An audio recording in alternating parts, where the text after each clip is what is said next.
Minha pergunta é para o Luiz. No primeiro dia, tu fizeste essa caminhada. E aí que tu fez todas as fotografias.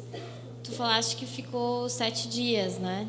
Nos demais dias, como é que era a tua rotina, assim? O que tu fez durante toda essa semana? Eu, na verdade, dormia muito pouco e procurei, ao longo desses dias, me deter em mostrar ou esclarecer algumas questões que eram questões que estavam colocadas pelo noticiário, pelos leitores e pelos próprios meios de comunicação. Uma das questões que me chamou muito a atenção, e houve outras, foi que quando Putin fez a sustentação do que a Rússia estava fazendo na Crimeia, ele disse que o governo de Kiev era um governo que estava tomado por nazistas, nacionalistas e antissemitas. É um palavreado muito forte, né? Depois eu fui entender um pouco por que o Putin usava esses termos, mas me chamou especialmente a atenção o fato de ele se referir a antissemitas e nazistas, porque eu já tinha, naquele momento, transitado pela cidade e eu não tinha visto milícias assediando ou ameaçando nenhum setor da população, que é a imagem que a gente faz de um regime nazista. Eu também não tinha visto nenhuma manifestação em 24 horas, eu até fiz um post no meu blog dizendo: estou há 24 horas em Kiev e ainda não vi as hordas fascistas. Não tinha visto nenhuma manifestação de antissemitismo. Como vocês sabem, antissemitismo é o preconceito, o ataque, a campanha e a perseguição a judeus. Um colega jornalista de Porto Alegre tinha me dito especificamente, e outros colegas comentavam que os judeus estavam assustados na Ucrânia. Bom, para começar, eu não tinha sequer a ideia do que era a comunidade judaica na Ucrânia. Então, uma das coisas que eu decidi fazer foi procurar a comunidade judaica, imaginando que ela era muito pequena. E qual não foi a minha surpresa de encontrar, só em Kiev, 3 grandes entidades judaicas, 2 sinagogas e uma sociedade laica, que tinham símbolos religiosos, estrela de Davi e frases escritos em hebraico, de uma forma muito visível na calçada. O primeiro lugar que eu fui foi a sinagoga central de Kiev. E eu tive sorte de encontrar lá, tem um vídeo que eu fiz com ele, não passei aqui, mas vocês podem fazer uma busca por Ucrânia no espaço de vídeos da Zero Hora. Eu encontrei um rabino chamado Yaakov Bleichel, que, por sorte, tem um irmão morando em São Paulo. Ele é americano, mas tem um irmão morando em São Paulo. E ele resolveu me receber. Diz a secretária dele que ele não recebe ninguém. E eu acho que o fato de ser brasileiro, de alguma maneira, me ajudou. E ele me deu uma entrevista na qual ele disse que não havia nenhum indício de que estava em curso um processo de perseguição a judeus na Ucrânia por parte do governo. Ele me disse que, desde janeiro, houve 4 atentados ou 4 episódios que podem ser classificados como antissemitas, mas que sequer a comunidade tem condições de dizer se eles foram, de fato, promovidos por grupos antissemitas ou se houve algum tipo de casualidade. Mas o que me chamou muito a atenção é que, bom, a Ucrânia é um país importante do ponto de vista da história dos judeus na Europa. Tem 500 mil judeus morreram no Holocausto na Ucrânia. Eu fiz um vídeo sobre uma localidade que hoje é um parque em Kiev, chamado Babi Yar, onde em 2 dias, em 1941, em 48 horas, foram massacrados 34 mil judeus. Eu fui a esse parque, tem um memorial, eu fiz um vídeo lá, mostrei, e com todas as pessoas com quem eu conversei com judeus que estavam em Maidan, né, porque o Putin diz, Maidan é um ninho de antissemitas. Bom, uma das pessoas com quem eu conversei, um rapaz que é dublê de cinema, me disse, eu fui a Maidan, e a gente perguntou, você não se sentiu ameaçado? Não, eu acho que o país precisa mudar, o governo é corrupto, os políticos só pensam neles, né? Ou seja, as linhas de divisão que são apresentadas pelo governo russo não são aquelas que eu pude testemunhar, eu pude ver. E eu acho que isso é o jornalismo. Quer dizer, sem aqui falsa modéstia, eu acho que eu não fiz nada mais do que o meu trabalho, mas eu vi muitos veículos de comunicação fazerem vídeos ou matérias que eu diria que são matérias superficiais, mostrando, por exemplo, a BBC tem um vídeo que é identificado, ou é titulado mais ou menos da seguinte maneira, milícias nazistas patrulham as ruas de Kiev.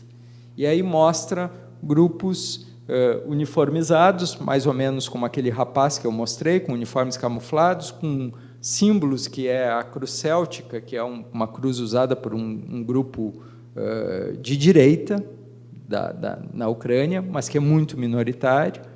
E aí as pessoas me perguntavam, mas olha aqui, as milícias estão aqui patrulhando as ruas de Kiev. E eu dizia, olha, isso não são as ruas de Kiev, isso é um lugar da cidade, que é um lugar que hoje é praticamente um memorial da cidade, que é Maidan, onde morreram 100 pessoas.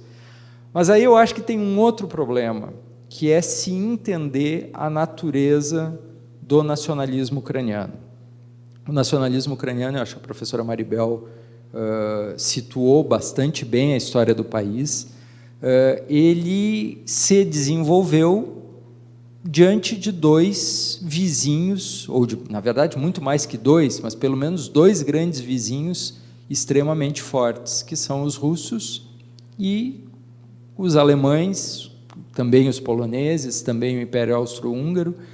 E o que aconteceu foi que as grandes organizações nacionalistas ucranianas, que datam do século XIX, início do século XX, elas às vezes procuraram os seus aliados entre os seus principais inimigos. Por exemplo, a gente sabe que existia uma divisão ucraniana da SS nazista.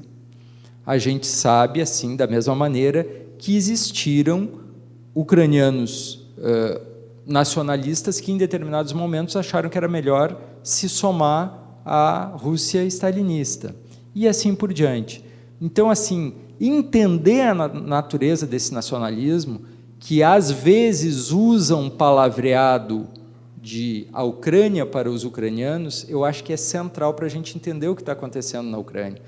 Porque eu não vi em nenhum momento manifestações de chauvinismo no sentido de perseguir todos ou excluir todos os que não são ucranianos. Uma das coisas que é muito falada é que, por exemplo, vai se abolir o russo na Ucrânia.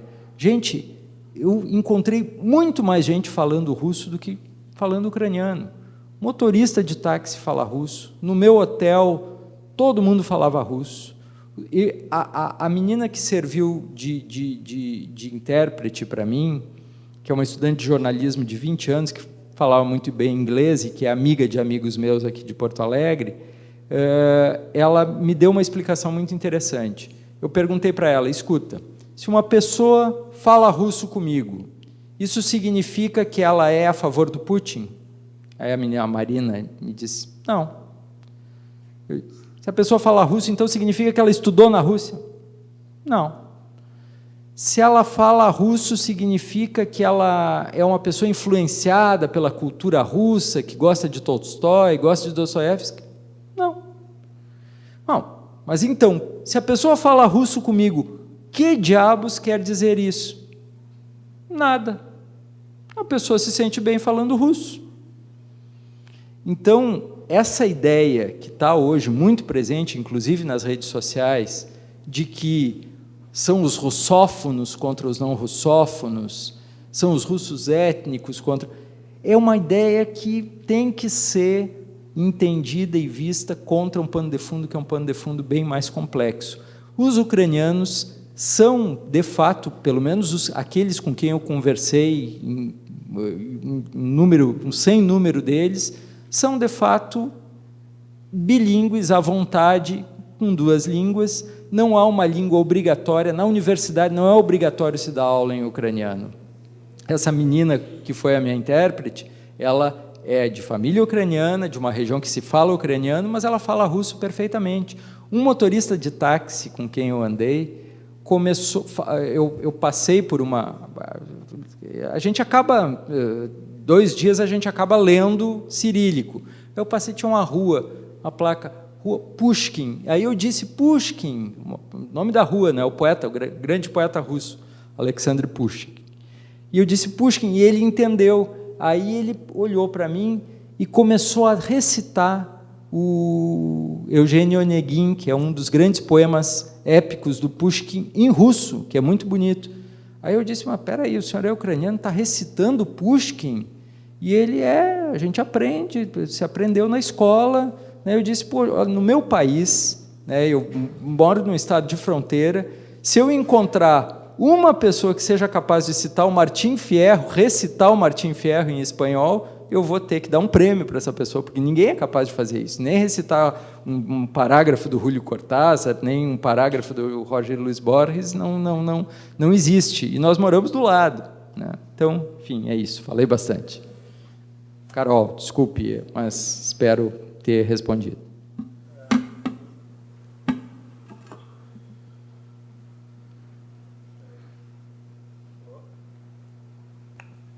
Acho que agora vai.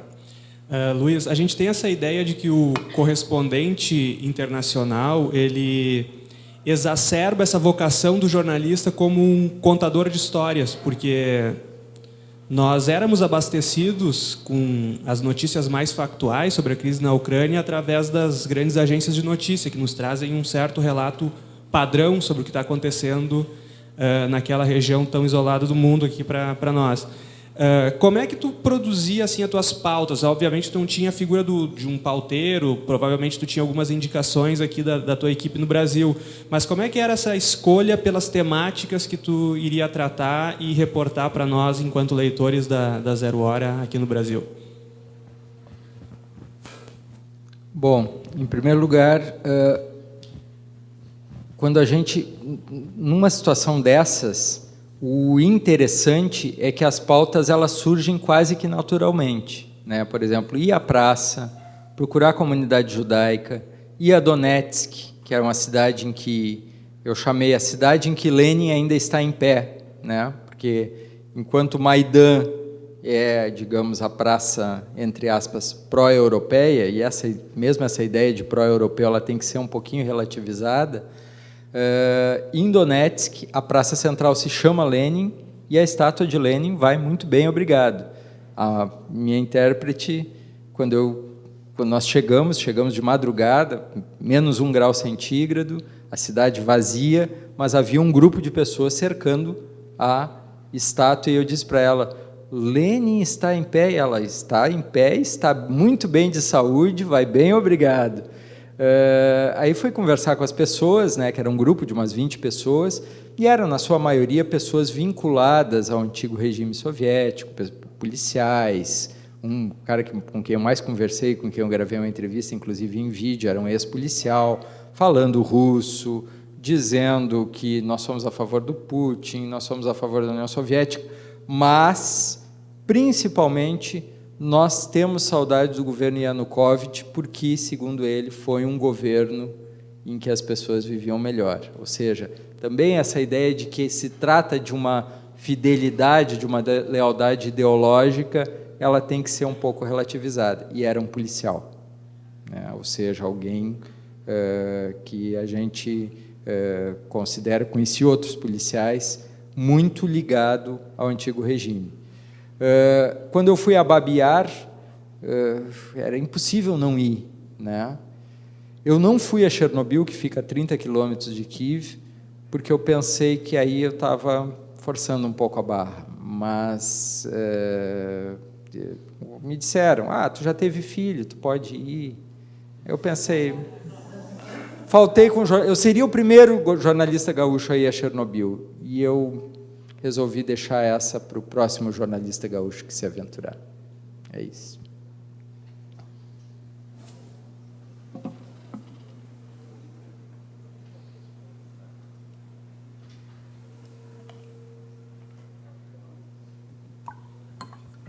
Luiz, um assunto bem prosaico. Precisa uma infraestrutura. Eu cheguei lá e minha intérprete estava lá. Quem é que arranja a intérprete? Como é que funciona o hotel? Como é que funciona dinheiro? E mais do que isso tudo, como é que funciona a comunicação num país que a tua opção era russo ou ucraniano? Quer dizer, ou caía dentro d'água ou morria afogado. Não tem uma possibilidade de ter um idioma inglês, espanhol, francês, enfim, alguma coisa mais próxima do nosso dia a dia. Como é que funciona isso? Bom, eu tenho a sorte de ser gaúcho e de trabalhar num jornal que mandou, como tu sabes muito bem, melhor que eu, que mandou o primeiro correspondente para uma cobertura internacional no ano em que eu nasci. Quer dizer, em 67, quando eu estava vindo ao mundo, a Zero Hora destacou o Carlos Alberto Colexa, que tu conhece muito bem, e o Odilon Lopes, que tu conheceste muito bem também, para cobrir a prisão do Régis Debray, que era um francês vinculado ao grupo guerrilheiro do Che Guevara na Bolívia. Então, foi a primeira grande cobertura internacional da Zero Hora, e depois disso vieram outras. Então, há uma tradição no jornal, e assim, eu não me considero um expoente nisso. Tive a felicidade e a sorte de fazer algumas coberturas, de ser destacado para algumas coberturas, e o jornal ele tem muita tranquilidade, muita facilidade para colocar a gente em qualquer lugar. Então, assim, é uma coisa com a qual... A infraestrutura é uma coisa com a qual eu não costumo me preocupar. Eu sei que eu chegando na cidade, eu terei um hotel razoável, e eu sei que eu terei o melhor equipamento que o jornal pode me garantir, me oferecer. Bom, e aí o resto é um pouco com a gente. Coisas que a gente aprende, que na verdade eu ainda estou aprendendo com 46 anos. É muito importante numa cobertura, principalmente uma cobertura difícil, que envolve conflito, que envolve algum grau de animosidade entre as pessoas, onde um estrangeiro pode não ser bem recebido.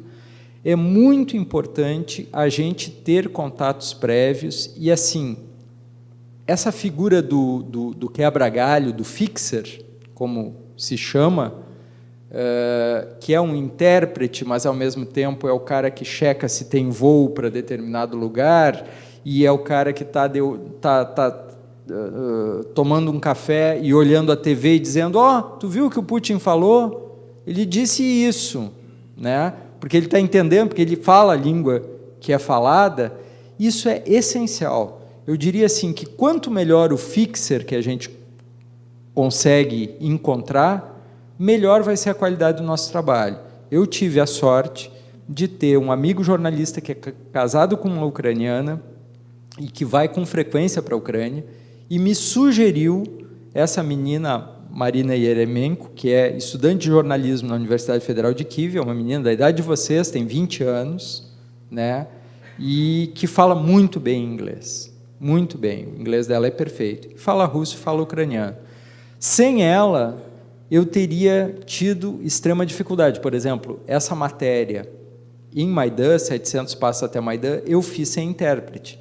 Vocês vão ver que, num outro vídeo, que eu encontrei, por sorte, uma personal trainer que estava ali, que falava inglês, me pediu 1000 desculpas pelo inglês dela, mas que era um inglês muito bom, na verdade, e ela me deu um depoimento lá dentro da praça em inglês.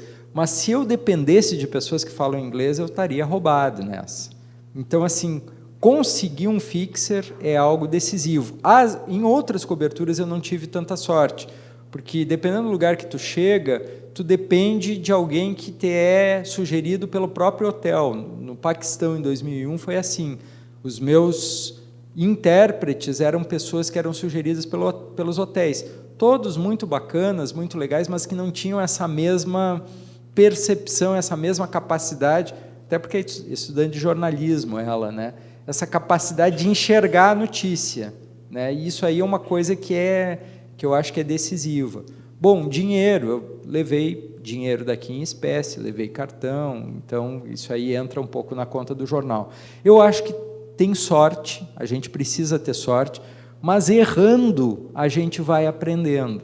Por exemplo, em 2011, eu passei por uma situação muito difícil no Egito. Eu quase fui linchado. E eu fui cercado perto da Praça Tahrir, me bateram, me chutaram, eu fui agredido, fortemente agredido, e assim as pessoas estavam, os caras que me cercaram estavam armados com faca, com pedra, com pedaço de pau. Eu só escapei de ser linchado. Eles acharam que eu era árabe, né, porque eu estava saindo de férias, estava todo queimado de praia, eu fico bem escuro depois da praia, e eles acharam que eu era árabe, e eles só pararam de me agredir e começaram só a me empurrar quando eu peguei o passaporte e gritei que eu era brasileiro. Brasília, Brasília, Brasília, Brasília. Aí eles tiveram um choque, me empurraram em direção a um oficial do Exército, que estava sem insígnia, não estava identificado, mas estava do lado de um tanque Abrams, ou seja, era do Exército, e esse cara me empurrou para uma garagem no centro do Cairo, que era uma enfermaria improvisada pelo Exército Egípcio para dar conta dos feridos em Tahrir. E ali eu fiquei 20 minutos, meia hora, tinha gente caída no chão, ensanguentada, tinha gente aos gritos dentro de salas, gente sendo carregada, ou seja, eu era a coisa menos importante que tinha ali, e dali eu consegui ir até a Embaixada Brasileira, que era perto. Mas, assim, são problemas que acontecem, e não aconteceu só comigo, aconteceu com mais de 100 jornalistas no Egito, na cobertura da Primavera Árabe, e que vão ensinando para a gente que as coisas podem dar errado, que a gente pode ser confundido com o que a gente não é. E, por exemplo, uma das coisas que eu não deixo de fazer mais é viajar com um bottom bem visível do Brasil. É mais importante até do que saber falar a língua do local, porque a imagem que o Brasil tem em função do futebol é uma imagem geralmente positiva, e tu dizer que é brasileiro significa tu dizer que não é americano, ou seja, é mais difícil alguém querer nos atacar. Houve na Primavera Árabe, em função do posicionamento do Brasil em relação ao Gaddafi, houve problemas entre os mais bem informados, mas, normalmente, um bottom do Brasil, 2 camisetas da seleção brasileira na mochila, fazem um bem danado.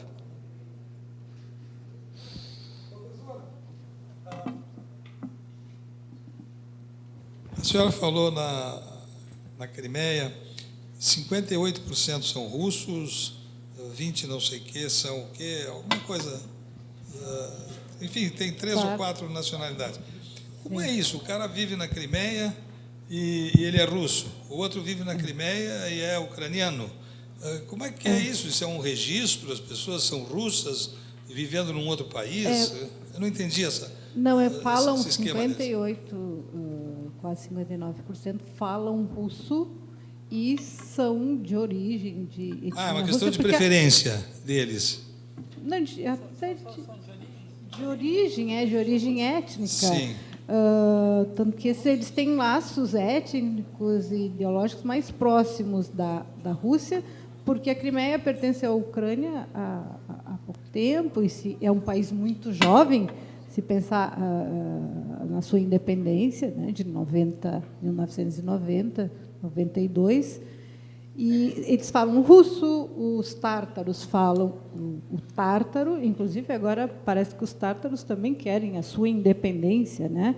Se os russos da Crimeia, então, querem se unir à Rússia, então os tártaros querem formar um país tártaro.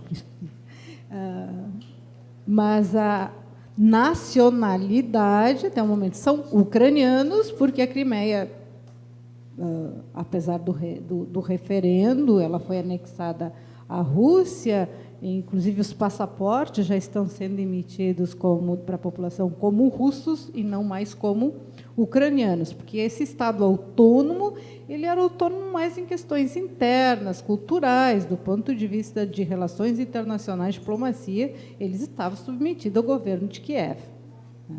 Não sei se era isso que o senhor queria saber. Está concorrido. Boa noite, professor. Professor, tu falastes que teve 10 a 20 minutos para resolver, para falar com a família, para organizar essas ideias. Queria que tu falasse um pouco para a gente desses 10 a 20 minutos que tu estavas passeando com a família numa praça em Porto Alegre e que 4 horas depois estava indo no avião para a Ucrânia. Esses 10 a 20 minutos, o que se passa na cabeça? É mais pai ou é mais jornalista? É mais pai de família ou é mais repórter? Como fazer esse contrapeso num momento como esse?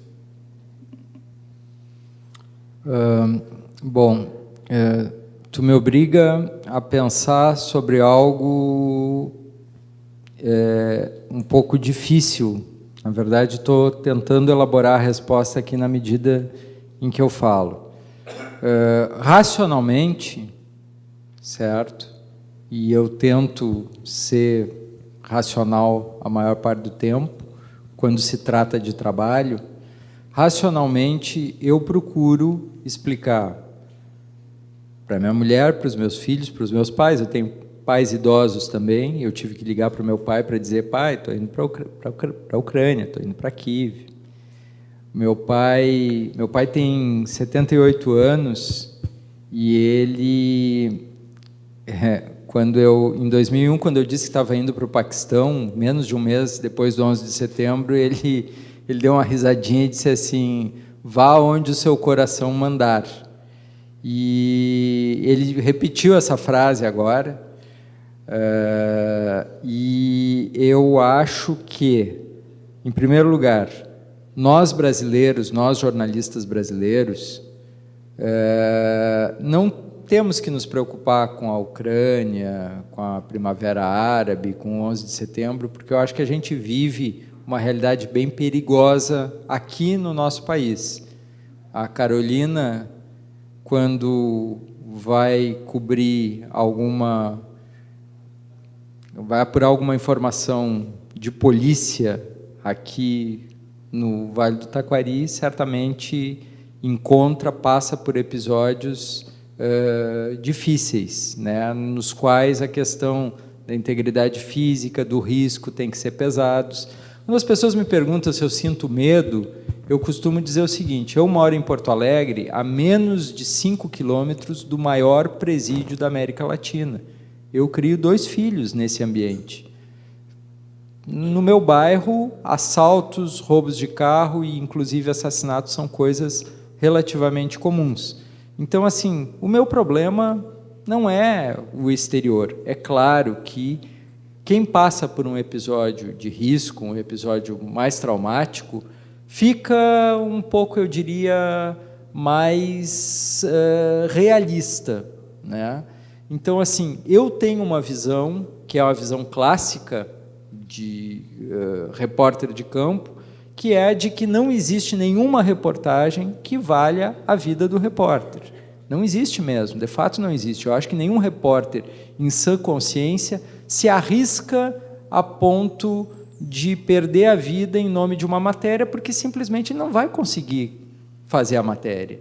Ele vai se tornar, no máximo, um nome numa lápide. E, infelizmente, para os jornalistas, desde o 11 de setembro, o mundo se tornou um lugar mais perigoso.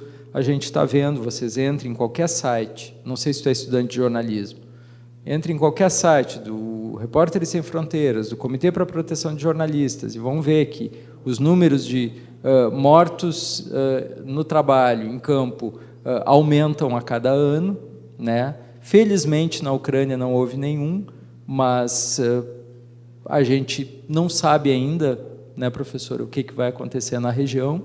Então, assim, acho que o essencial é a gente entender que nós estamos a trabalho, nós não estamos buscando aventura e não estamos buscando situações que nos permitam mostrar o quanto nós somos heróicos, bravos e corajosos. Nós temos que fazer nosso trabalho, eu acho que é isso.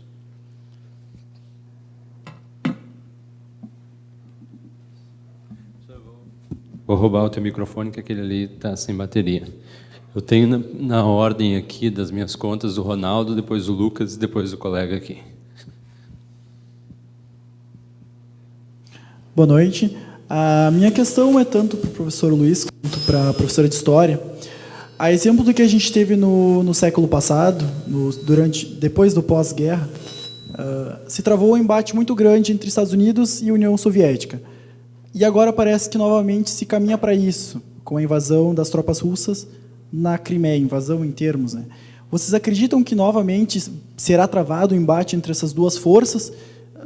E qual é o desfecho possível para isso, uma vez que antes os dois países eram fortes economicamente e o espírito nacionalista dentro deles também, e agora a Rússia realmente, aparentemente, está em desvantagem em relação aos Estados Unidos. Qual seria o desfecho de um possível embate entre essas duas forças?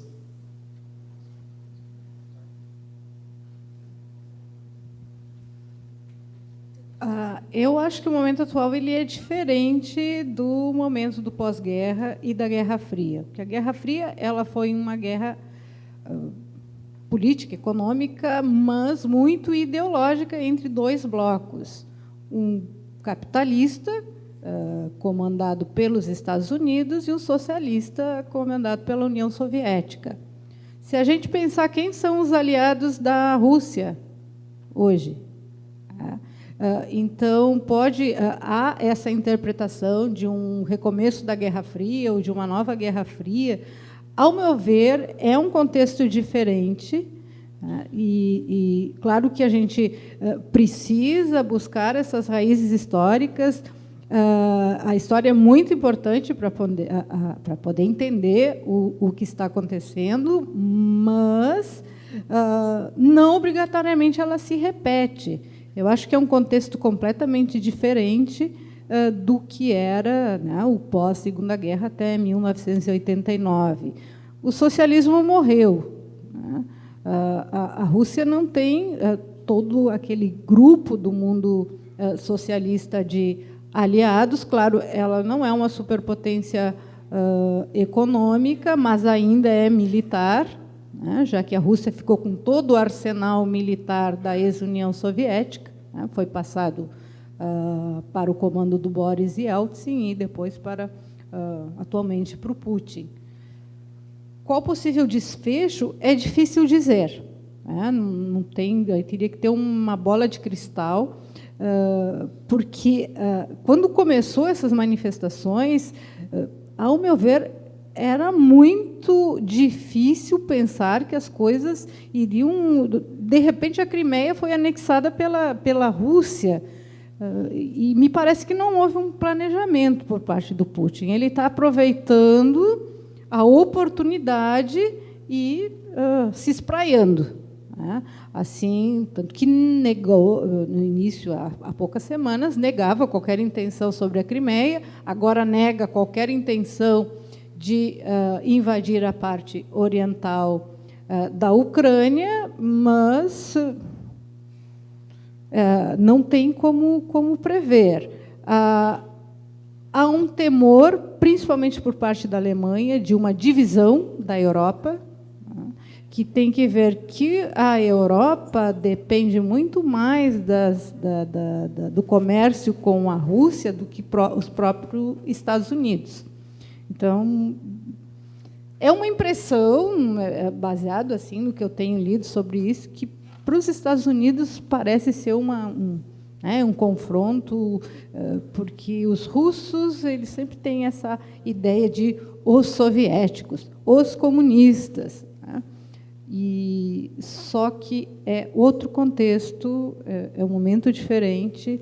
Eu não vejo como uma nova Guerra Fria. Tu não tem dois blocos.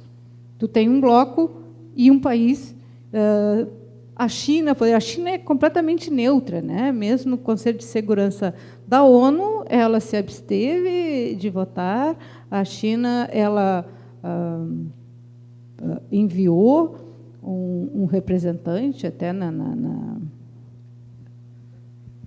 reunião de ontem, mas mais um observador do que propriamente um aliado num bloco como era o Bloco Socialista.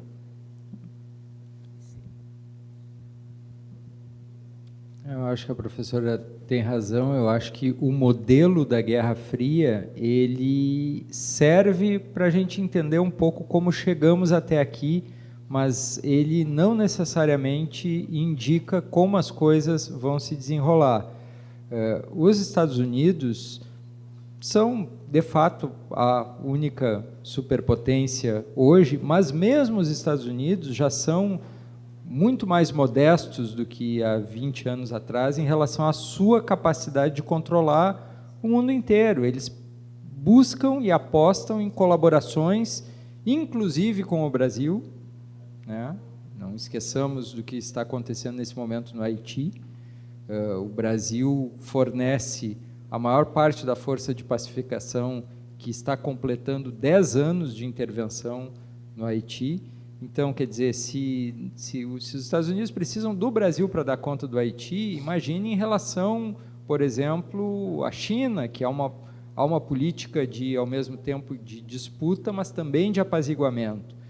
E me chama muito a atenção a posição de um papa do realismo político americano, que é o Henry Kissinger, que, no meio de toda essa retórica de que a Guerra Fria está voltando, ele publicou alguns artigos, o último deles que eu li no Washington Post, dizendo o seguinte: é um erro tratar o Putin como um Saddam Hussein. É um erro tratar o Putin como um Gaddafi. Ele não é o Gaddafi. E os atores, todos os atores, vejam, Kissinger foi um sujeito que apoiou Pinochet, que apoiou as ditaduras da América Central, que apoiou a ditadura brasileira, que apoiou o regime racista da África do Sul, e ele recomenda moderação. Calma, vamos encontrar uma maneira de todos os atores aqui chegarem a uma solução. Temo que essa solução seja às custas e em prejuízo da Ucrânia, como de fato já está acontecendo na medida em que a anexação é um fato e que não vejo como ser revertida nem militar nem diplomaticamente. Mas eu acho que a ideia de uma Guerra Fria, os russos vêm vindo, os russos querem tomar a Europa, os russos querem dominar o mundo, é uma ideia um pouco fora de época e de esquadro. Boa noite, professores. A minha pergunta talvez seja mais direcionada à professora Maribel. Eu gostaria que a senhora comentasse sobre a relação energética entre a Rússia e a União Europeia, que agora é um ponto bastante delicado, eu acredito que dentro de toda a crise. Sim, com certeza. Até alguns dados dizem que se a Rússia cortar o fornecimento de gás, a Europa tem 18 dias de estoque. E até por isso, como disse a chanceler alemã, é a que tem sido mais cautelosa em relação às sanções que os Estados Unidos querem impor. A Rússia, ela tem sido, Angela Merkel tem sido a interlocutora do Obama, tentando. Ela acha que a Europa pode ser dividida e Então, ela está tentando fazer com que isso não aconteça, que as sanções não sejam tão rígidas, porque, como eu havia comentado antes, a Alemanha tem uma relação comercial muito maior do que outros países da União Europeia, e há uma dependência, sim, desse fornecimento de gás natural. Então, poderia provocar uma crise energética logo que o presidente Yanukovych se recusou, então, a assinar aquele tratado. A Inglaterra já começou a calcular, né, a pensar como iria abastecer Londres, principalmente. A França já estava calculando quantos Mirages ia deixar de vender para a Ucrânia, mas a Angela Merkel já estava pensando na questão energética e uma atuação assim, tentando mostrar que a Alemanha não se preocupa só com a questão econômica. Então, isso é uma coisa que é possível perceber, que a Europa como um todo, ela sempre colocou as questões econômicas, isso em relação ao restante do mundo, né? As questões econômicas em primeiro lugar.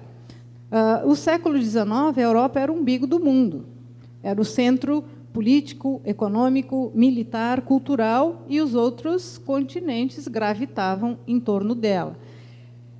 Esse eixo econômico ele se transfere para os Estados Unidos, mas por que eu digo que a Europa não se preocupa? Justamente por essa questão do imperialismo do século XIX, não importa os povos das colônias, importa o mercado consumidor, o que importa era a busca de matérias-primas, e se os povos, sob o tacão imperialista, estavam sofrendo, o que é que se justificava? Nós estamos levando a civilização, nós estamos tirando esses povos da barbárie e assim por diante. E essa questão da Ucrânia já mostrou que essa maneira de ver o mundo ela tem que ser mudada. Ela não vai mais poder ser assim. Quem é que estava preocupado com os ucranianos do leste ou os ucranianos do oeste e que haveria, claro, foi a manifestação mais embora o professor tenha dito muito bem, não dá para falar em pró-Europa, pró-Rússia, né? Tem outras questões, mas no momento que os pró-europeus se manifestaram contra a desistência do presidente em assinar aquele tratado, ao mesmo tempo, existem aqueles que apoiaram, né, que as relações comerciais com a Rússia devem ser se estreitar mais com a Rússia do que a própria União Europeia. Eu acho que essa crise na Ucrânia ela vem para começar a mudar isso, tá? E não é só a Europa impondo o que precisa, mas que ela já tem alguma fragilidade que não tinha antes, né? E, no caso aqui, muito mais do que os Estados Unidos. Então, essa crise energética pode ocorrer, sim, mas não dá para prever, né? Não sei se era isso que tu te referias, em relação a uma possível crise. Sim, essa crise, há um temor na Europa em relação a isso.